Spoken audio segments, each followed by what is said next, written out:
What are your thoughts about what happened with Tucker? What happened with Fox? You know, his next move. You know, Fox's mistake. Is there stuff that we're not thinking about? What are some things you saw when that announcement was made? Well, I really think Tucker was blindsided. I mean, we chatted a little bit back and forth. He didn't know what was going to happen. But, you know, Patrick, it just seems today that you can't say anything that's going to offend anybody in any way. You know, the news is not what the news was before. I mean, everything is about opinions and who you're going to, offend or not offend. And, you know, I mean, I think it was crazy, you know, to take a guy like that off the air. I mean, who had such a huge following. I mean, honestly, it doesn't affect him. He can go anywhere he wants, as you know. But I couldn't believe it. I can't believe, you know, on the whole, what's going on, Pat. It's unbelievable. Yeah, really. He's a once in a generation type of a guy. Yeah. You've been around the block for a while, so you've watched. Who was it before Rush, by the way? Was there a Rush before Rush? Or I don't believe so. Okay, so let's just say Rush. Let's go Rush, O'Reilly, Beck, Megan, Tucker. When you look at all these names, especially on the conservative side, where do you rank Tucker amongst those five? Oh, my God, he's right up on top now. I mean, really. You put him ahead of Rush? Well, Rush is like an institution, you know. He's been around so long. I mean, you know what? I was in jail when I first started hearing. I didn't know who he was, but I started listening to him, and I started to realize, you know, I was always a Democrat. Mob guys are always Democrats, and the reason is because they were easier to corrupt. So, you know, we were all with Democrats. Why are they so much easier to corrupt? They just were. Willing to take more money? They just were. They have no backbone? What is it? You know, I can't explain it because we didn't get involved with Republicans. They were all Democrats in New York, and we got involved with them. But I'm in the hole, and I'm listening to Rush Limbaugh, and I'm saying, you know what? I think I'm a conservative because I agree with a lot of the things this guy is saying. And that's how I became, that's when I realized I was conservative. It was from Rush. So Rush, so you put Rush slightly ahead of Tucker. I think so because he was around so long, and what he built is unbelievable, really. And his style was what? Was rowdy. He would call everybody out. Was he the intellectual guy as well as the history guy as well as the call out troll? You know, the showman. What made him special? What made Rush Rush? Honestly, yeah. I mean, he was honest. You know, whatever he said, whatever he felt, he said. And I thought he was brilliant. Very, very smart guy. Very well read. He knew exactly what he was talking about. He called it. What did he call himself? Like he was Einstein. You know, brain from God or something. But just his whole style. I mean, he was great. And you know, Patrick, when somebody is so good for so long, you got to give him, you know, a lot of credit. He was great. He was the guy that started all of this. Back to the Tucker situation. Yeah. You know, we had that conversation, that sit down, some may call it, last Thursday. And some people were basically believed that Tucker was sort of fired as a byproduct of the Dominion lawsuit, where they wanted a head. They wanted a scapegoat to see, all right, we got the money, but we also got this. How much do you think that was factored into Tucker's situation? I think that was part of it, but I heard, you know, he was, not that he intentionally did it, but in the way he spoke, he offended Murdoch in a big way. Some of the things that he said, you know, about some of the people there. I heard he gave a speech, you know, at a college a couple of days before. Heritage. Yeah, at Heritage, and it was very offensive according to, you know, the people at Fox. So it was a couple of things. And, you know, I think Fox thinks, hey, we let Megan go, we survived. We let Riley go, O'Reilly, we survived. So I think maybe they thought, you know, they can survive again. I don't know how you replace Tucker, Michael, honestly. To kind of maybe use almost like a mafia analogy here, Murdoch's the boss. Yeah. That's El Jefe. You know, to use a mafia analogy, like should a flag carrier, a talking head, ever offend the boss? Like, what's the, you know, if you can make some synergy into this situation? Well, on the street, you don't do that. You just don't do that. You know, that's dangerous. Right.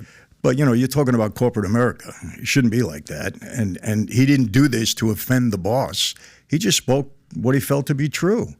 You know, I mean, I found him to be very honest. You spent time with Tucker? No, I have not. Oh, you haven't? Okay. He's very genuine, very, very honest, and he says what he feels, and I think he really cares.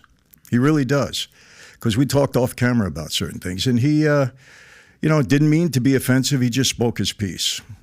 That was it. I don't know.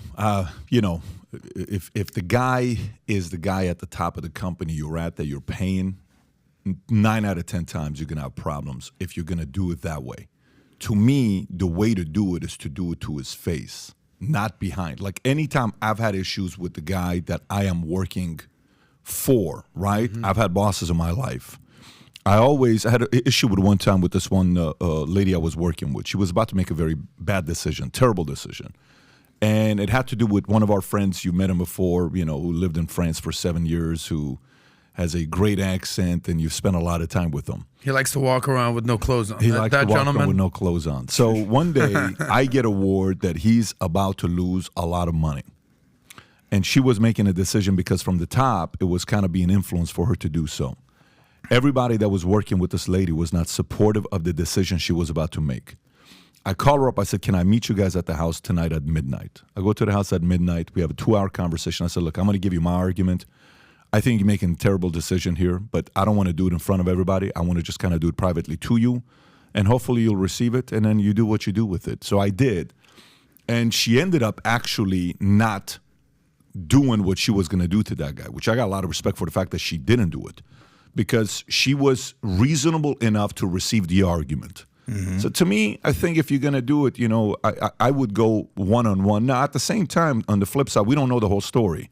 The whole story could be Tucker's been trying to get there for a while and nobody's been listening to him, and he's the GOAT of the organization, and how do you not listen to your best guy?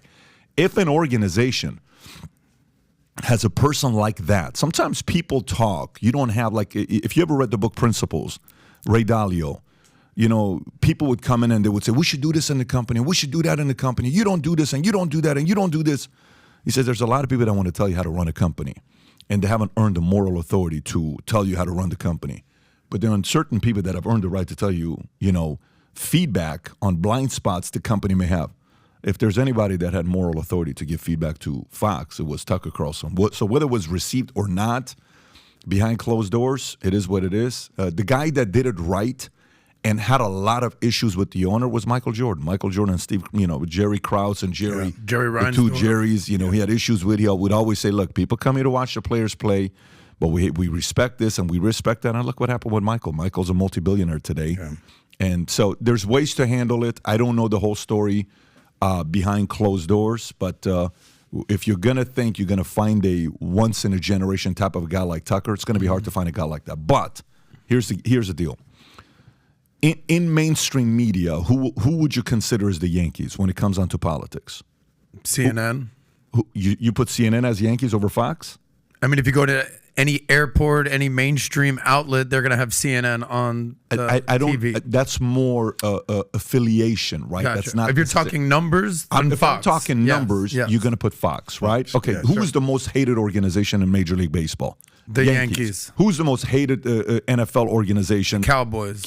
Who's the most hated in the NBA? You can go Lakers, on and on, right? Celtics. These are institutions you want to play for, and at times, Jim Buss made some stupid decisions at times. And remember when they had Steve Nash and Dwight Howard and all this? I don't know if you remember that. Yeah, of course, the Lakers. Yeah, so, are the Yankees going to come back and find somebody? They probably will.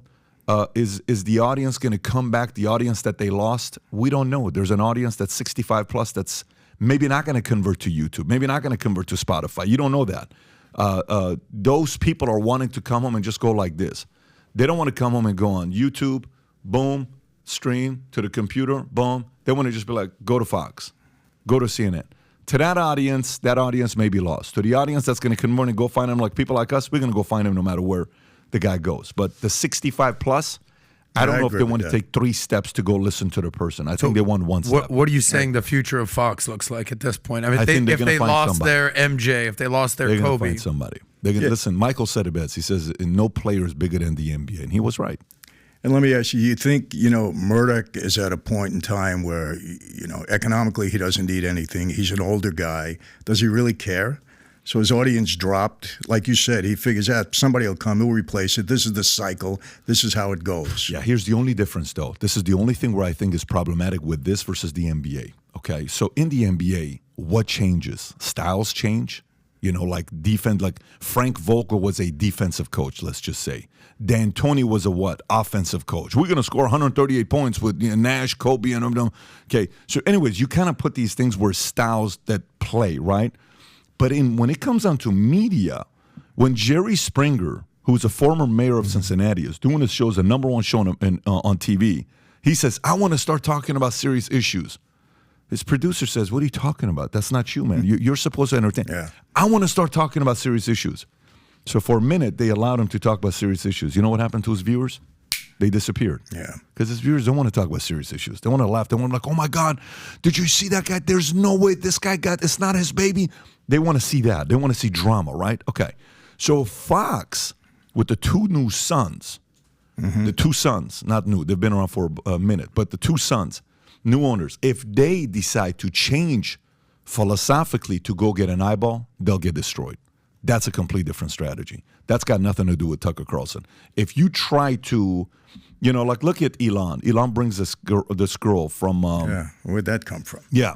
So the audience that was all Elon, all Twitter is now is like, wait a minute, I thought it wasn't about advertising. I thought it was about subscription. Why are you bringing somebody that was a leader, that was sitting on the, World Economic Forum, and she said this about BlackRock, and she said this about, NBC, ESG and NBC, and fake news isn't real. It's the younger audience that thinks it's fake because they consume podcasts. The real fake, the people that watch real media, they know it's not real fake news. I mean, you bring somebody like that, that's a philosophical hire that some people are confused with right now. How it ends up turning out, nobody knows. No one knows what's going to happen with Fox and Tucker. We're going to learn within 3 years who made the right decision. Tucker wins, great. Fox wins, great. Everyone moves on. But it's going to take about 2 to 3 years. So if you like this clip and you want to watch another one, click right here. And if you want to watch the entire podcast, click right here.